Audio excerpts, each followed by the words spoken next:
없지만 사실인, 믿을 수 없지만 사실이란 제목으로 하나님 말씀 증거하겠습니다.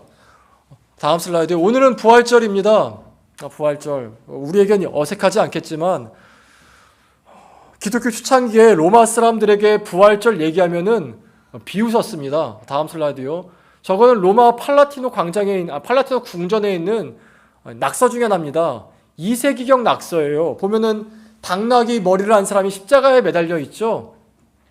저 사람은 뭐냐면은 로마 사람들이 그리스도를 보고 비웃은 겁니다. 너희 믿는 자들은 어리석은 자들이라고. 너희 믿는 자들은 당나귀와도 같이 어리석은 자들이라고. 로마 사람들에게 부활을 얘기하면은 조롱하고 비웃었지 믿지 않았습니다. 오늘 본문을 보면은 사실 제자들도 그렇습니다. 오늘 본문 굉장히 단순합니다. 제자들에게 또 여자들에게 예수님이 부활하신 걸 보여주었는데 아무도 믿지 않더라라는 거예요. 안식 후 첫날 곧 지금의 일요일에 예수님을 따르는 여자들이 예수님 몸을 염을하려고 시체를 닦고 향품을 바르려고 무덤에 들어갔습니다. 참 담대하죠. 여러분 무덤에 들어갈 수 있습니까? 새벽에 해 뜨기 전에 그것도 여자 셋이서 못 들어갑니다. 근데 들어갔어요. 들어갔는데 보니까 무덤이 열려 있었습니다. 파묘된 것이죠. 어떤 면에선 무덤이 열려 있었어요. 열려 있고 예수님의 시체는 없고 한 청년이 있었습니다. 그 청년이 이렇게 얘기합니다. 아니 왜 산자를 죽은 자 가운데 찾느냐? 예수님 살아나셨다. 가서 제자들에게 알려라. 이걸 했는데 여자들이 어떻게 반응하였느냐? 8절 읽어보겠습니다. 8절 다 같이 읽습니다. 여자들이 몹시 놀라 떨며 나와 무덤에서 도망하고 무서워하여 아무에게 아무 말도 하지 못하더라. 아무 말도 못했어요. 누구에 전하지 못했습니다. 무서워가지고 얘기할 수 없더라는 거예요.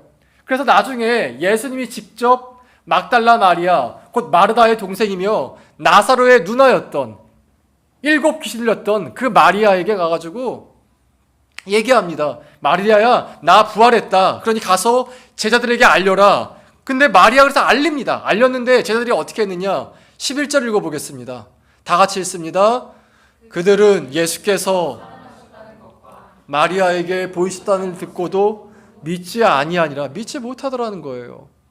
나중에 엠마오로 가던 두 제자에게 예수님이 나타나셔서 나 부활했다. 너희가 알려라 그랬습니다. 그래서 알렸습니다. 알렸는데 그들이 어떻게 했느냐? 13절입니다. 다 같이 읽습니다. 두 사람이 가서 남은 제자들에게 아무도 안 믿었어요. 아무도 안 믿었습니다. 부활은 안 믿깁니다. 왜냐하면 한 번도 보고 들은 적이 없기 때문에 그래요. 불이 뜨겁죠. 불이 뜨겁다고 여러분 믿으십니까? 불이 뜨거워요. 믿으십니까? 이거 어떻게 믿을 수 있죠? 애들은 안 믿어요. 그래서 만져보려 하지 않습니까? 왜 그럴까요? 사람은 보든 듣든 간에 경험한 것만 믿습니다. 경험되지 않은 건 믿을 수가 없기 때문에 그래요. 그렇기 때문에 부활은 참 믿기가 힘듭니다. 제가 통계를 찾아보니까 전 세계인 통계입니다.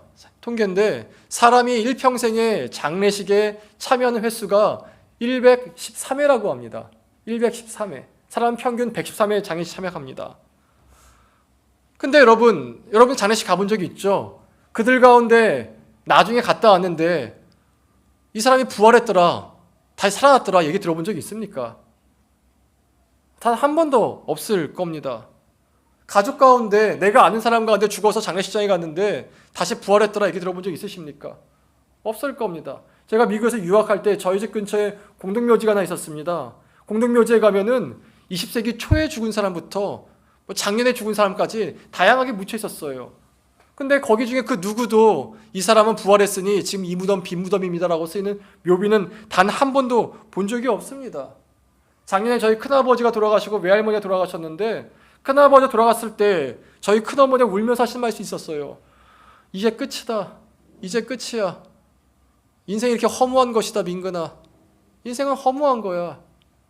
인생 허무한 걸 왜 사는지 모르겠다. 사실 이것이 우리가 장례식에서 느끼는 느낌인 거죠. 시체 염해 보신 적 있습니까? 시체 만져본 적 있습니까? 굉장히 딱딱합니다. 딱딱하고 육체를 이루고 있는 물질들은 나와 별 차이가 없지만 절대로 나와 같지 않은 사람인 게 느껴집니다. 죽으면 끝인 게 인생인 거예요. 죽으면 다 사라진 게 인생인 것입니다. 그러나 단 한 곳, 역사적으로 도저히 부정할 수 없는 엄연한 사실이 있습니다. 그것은 예수께서 죽은 지 사흘째 되는 날 부활하셨다는 거예요. 여러분, 예수님의 부활은 엄연한 사실이었습니다. 승천하기 전 40일 동안 예수님께서는 사람들과 함께 식사하시고 주무시고 말씀을 가르치셨어요. 모든 건 엄연한 현실이었어요. 예수께서는 죽으시기 전에 이렇게 예언했습니다. 마태복음 17장 22절 23절 다 같이 읽어보겠습니다.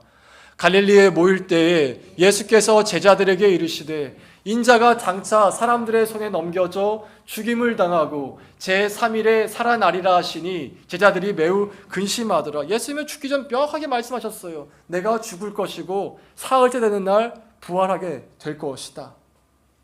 그리고 그것이 정확하게 이루어졌습니다. 여러분, 이것은 굉장히 많은 것을 의미하고 있는데 죽음조차도 하나님께는 컨트롤 가능한 부분이라는 거예요. 죽음조차도 하나님의 손 안에 있다라는 겁니다. 죽음이 끝이 아니라는 거예요. 지난주가 아니고 지지난주에 나는 솔로 보는데, 나는 솔로 사랑은 계속되어진다 보는데, 거기에 저랑 나이가 비슷한 친구가 나오더라고요. 나와가지고 그 사람이 이런 얘기를 했어요. 자기 친구가 다 있는데 암으로 죽었답니다. 40대 죽을 수 있어요. 여러분 한번 얘기했었죠. 낙골당 가면은 저보다 나이 많은 사람보다 나이 어린 사람이 더 많다고요. 근데 그 사람이 그 얘기했어요. 나 이제 암으로 친구가 죽어가는데 그 친구가 자기가 이렇게 친한 친구였대요. 근데 그 친구가 죽기 전에 자기가 문자를 보냈답니다. 문자가 보낸 게 이렇게 위로가 되었대요. 근데 문자를 쭉 읽어주는데 그게 보니까 석가모니라 알려져 있는 고타마 시타르타의 유언이었습니다. 유언이었는데 그 내용을 제가 여기서 읽을 필요는 없을 것 같지만 내용이 이렇습니다. 어차피 인생은 다 소멸하게 되어 있고 모든 만남은 헤어지게 되어 있다. 너보다 내가 좀 더 빨리 소멸하는 것이니 굳이 슬퍼할 필요 없다. 너도 곧 소멸하게 될 것이다. 근데 이 사람이 말하길 이게 위로가 되었답니다. 어차피 죽을 인생이니 헤어진다고 해서 슬퍼할 필요가 없다. 여러분, 이게 위로가 됩니까? 이건 위로가 아니라요, 체념이에요. 고통이 두 개가 있을 때 이 고통이 너무 두려워요. 두려운 게 있을 때 이것을 이기는 방법이 뭔지 아십니까? 더 큰 고통을 주는 거예요. 더 큰 조목을 주면은 이 고통이 이걸 잡아 먹어버립니다. 그래서 이게 잊혀져 버려요. 지금 이 사람은 이 불교 부처가 한 말은요, 인생의 허무함을 말해줘가지고 아픔을 잡아 먹어버리게 한 것이죠. 여러분, 아기를 잃은 부모에게 어차피 다 죽을 것이니 슬퍼할 필요 없다. 위로가 되겠습니까? 부모를 잃은 자식한테 어차피 죽을 것이니 슬퍼할 필요 없다. 남편을 잃은 아내한테 어차피 죽을 것이니 슬퍼할 필요 없다. 아내를 잃은 남편한테 어차피 죽을 것이니 슬퍼할 필요 없다. 위로가 되겠습니까? 여기 보면 니체의 책이 있습니다. 니체가 이렇게 얘기했어요. 오늘을 즐겁게 살아라. 왜냐하면 언젠간 다 죽고 사라질 것이기 때문이다. 니체의 마지막 아십니까? 미쳐 죽었죠. 미쳐 죽었어요. 오늘을 즐겁게 살고 싶었는데 즐겁게 못하죠. 내일 다 죽을 것인데. 그래서 니체가 이런 말도 했죠. 신은 죽었다. 이 말은요, 이것도요. 신도 죽었다요. 신도 죽었다. 죽음이 신을 이겼다. 그러나 여러분, 예수 그리스도의 부활은 이런 니체의 말을 완벽하게 부정합니다. 예수 그리스도의 부활은 부처의 말, 어차피 죽을 것이니 슬퍼하지 말아라, 완전히 부정해 버립니다. 하나님께서 인간이 되셔서 죽음을 맛보시고 죽음을 이기시고 죽음을 극복해 승리하셨어요. 그리고 여기서 끝난 것이 아니라 이렇게 말씀하셨어요. 요한복음 6장 54절 읽어보겠습니다. 다 같이 읽습니다. 내 살을 먹고 내 피를 마시는 자는 영생을 가졌고 마지막 날에 내가 그를 다시 살릴 것이다. 나만 부활한 게 아니다. 마지막 날에 내가 너희를 살릴 거야. 너희는 죽어도 죽은 게 아니야. 너희는 절대로 헤어진 게 아니야. 내 살을 먹고 내 피를 마신 자는 이미 영생을 가졌다라고 얘기했어요. 영생을 이미 가졌대요. 그럼 무정라가 유정라의 차이 아십니까? 겉보기엔 똑같습니다. 품어보면 알죠. 품어봤을 때 무정라는 21일 뒤에 썩어서 냄새가 나죠. 유정라는 21일 뒤에 병아리가 나옵니다. 차이가 뭐죠? 그 안에 생명이 있는가 없는가. 겉보기에는 몰라요. 품어보면 알아요. 믿는 자와 똑같습니다. 믿는 자, 안 믿는 자 겉보기엔 똑같아요. 하지만 어떻게 합니까? 죽어보면 안다는 거예요. 사도 바울이 믿는 자의 부활을 이렇게 설명했어요. 여러분 여기 씨앗이 하나 있습니다. 이 씨앗이 이따 쳐봅시다. 이 씨앗이 생명체입니까? 무생명체입니까? 씨앗은 생명체일까요? 아닐까요? 바이러스가 생명체일까요? 아닐까요? 생명체다. 여러분 한 가지 재밌는 게 아직 과학계에서요 생명체가 뭐다라고 정의되는 게 없습니다. 정의를 못 내렸어요. 과학계에서는 이게 생명체인지 아닌지 정의를 내릴 수가 없대요. 바이러스는 생명체가 아닙니다. 반생명체라 그래요. 바이러스는 번식도 하고 영양도 섭취하지만 단백질에 붙어 있을 때만 가능합니다. 그렇기 때문에 바이러스 생명체라 보지 않아요. 나중에 검색해 보세요. 씨앗도 마찬가지예요. 씨앗이 생명체인가 아닙니까? 중간에 있어요. 씨앗은 먹지 않고도 흡수하지 않고도 2000년간 생존이 가능합니다. 씨앗은 그래서 생명체라 말하기도 어렵고 또 죽었다 말하기도 없다라는 것이에요. 왜냐하면 갈라보았을 때 세포가 있는 것도 아니고 세포를 이룬 단백질이 있는 것도 아니기 때문에 그렇죠. 그럼 씨앗이 비생명체냐? 그것도 아닙니다. 일정한 조건이 갖추면 씨앗은 발아갑니다. 발아해서 그 씨앗 상상할 수 없을 정도로 큰 몸이 나와요. 다음 슬라이드요. 저거 도토리입니다. 도토리가 뭐 작을 때는 다람쥐 한 끼 식사죠. 한 끼도 안 되죠. 여러 개 먹지 않습니까? 근데 저 도토리에서 이렇게 큰 참나무가 나와요. 여러분 도토리를 보고 이 참나무를 상상할 수 있습니까? 다음 슬라이드요. 다음 슬라이드요. 저거는 바오밥 나무 씨앗입니다. 보신 분 아무도 없죠?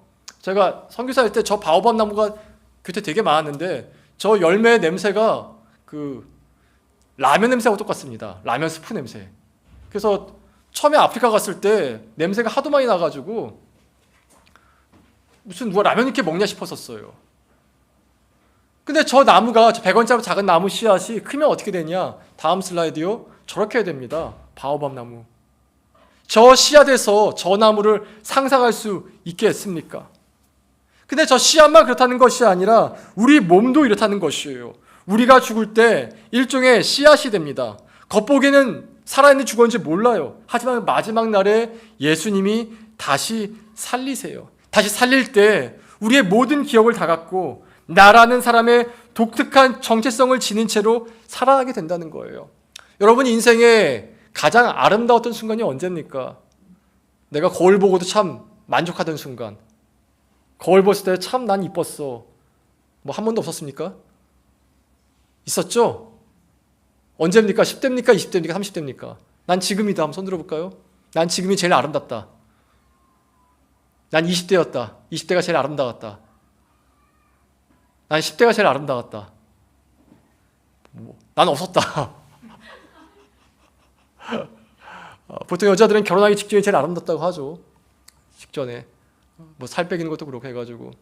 근데 여러분 그 아름다웠던 순간이 언제인지 모르겠지만 우리가 다시 부활할 때는 그거는 상상할 수 없을 정도로 영광된 형상을 입더라라는 거예요. 고린도전서 15장 42절과 49절을 읽어보십시다. 다 같이 읽습니다. 죽은 자의 부활도 그와 같으니 썩을 것으로 심고 썩지 아니할 것으로 다시 살아나며 우리가 흙에 속한 자의 형상을 입은 것 같이 또한 하늘에 속한 이의 형상을 입으리라. 우리가 부활했을 때는요 이 형상이 아니에요. 이 모습인데 이 형상이 아니에요. 하늘에 속한 이의 형상이에요. 영광된 형상이라는 것이에요.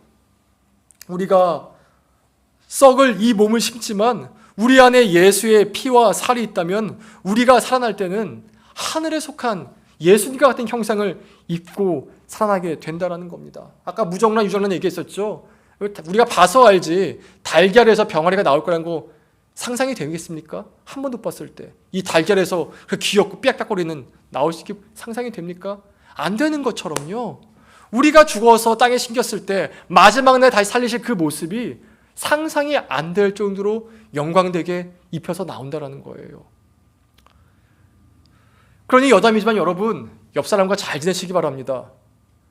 우리는 영원한 존재예요. 근데 천국 갔을 때 영원한데 사이가 나쁘면 어떻겠어요? 영원히 사이 나쁠 거 있을 겁니까?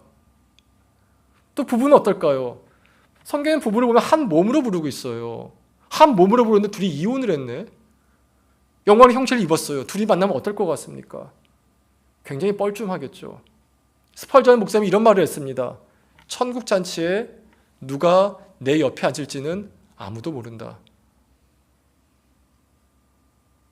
내가 하늘에 집을 얻고 살게 될 텐데 그 집에 누가 함께 살지는 아무도 모른다예요.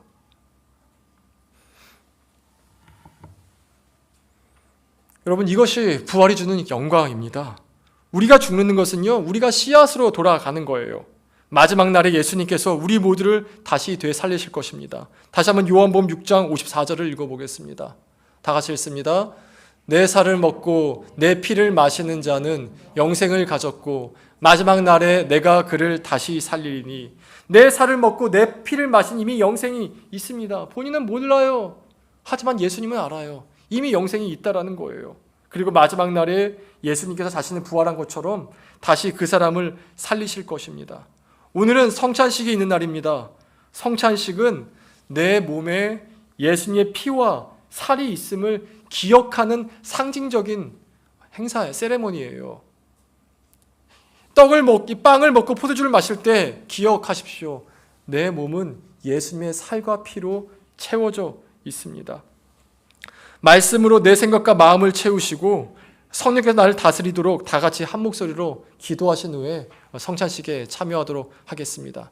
다 같이 기도하실 때 하나님, 내 마음과 내 생각을 주의 말씀으로 채워주시고 내 몸 안에 그리스도의 피와 살로 채워주십시오라고 다 같이 한 목소리로 기도하십시다. 기도하겠습니다. 하나님 아버지,